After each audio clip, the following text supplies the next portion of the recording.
Trevor Woodrow doesn't think about much when he was walking down the main aisle of the office of General Bruce Investment at the end of the day. He doesn't think about why everyone else was frantically Googling and ringing people instead of gathering their brolies and the coats. He doesn't think much about the homeless drug addict that accosted him in the car parking, slathered all down his chin, eyes spiderwebbed with bulging blood vessels. He doesn't think about much about the gouge marks he'd scraped into Trevor's forearms with his broken nails. Trevor doesn't think much about Anolian and Bordeaux that his wife had reheated in the microwave, and when he stared in the many names at the dates on their social engagement, he didn't what he always did. He found a middle point in the horizon, far out on the kitchen window, and let his mind go hazy and double-focused. Trevor doesn't think much about the dull, nauseating headache or the hot-cold itch radiating from the gouge marks along his arms as he went to bed. Lisa Wardrobe doesn't know what to think of the screams that woke her, echoing round their little red brick house cul-de-sac. She knew to ring for help when she found her husband next to her in bed, glassy-eyed, mute, and cold as clay.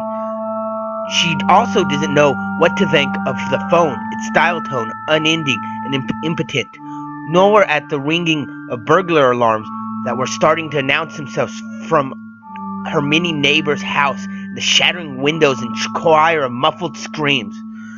When her husband came lurching into the kitchen and she tried to calm and comfort him with a deep embrace, all she could think of was pain and fear and confusion as his teeth sank into the mutton on her shoulder and ripped off a sudden mouthful. On the black floor tile on the open plain kitchen, Lisa Wardrobe was past thinking as the thing that was once Trevor pulled apart the skin of her belly like a plastic film of a ready meal and went hot wild on the udon noodles of her intestines. The milky white eyes of the thing that was once Trevor betrayed no thought at all, but deep inside, Trevor Wardrobe was screaming and weeping and pleading with his body that was once his.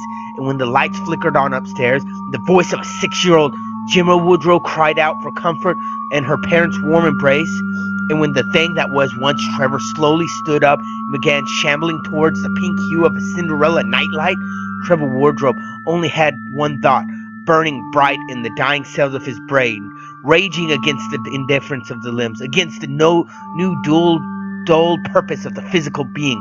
One thought. He silently screamed harder than all the thoughts he had ever had. Stop! Please, for God's sake! Why can't I stop?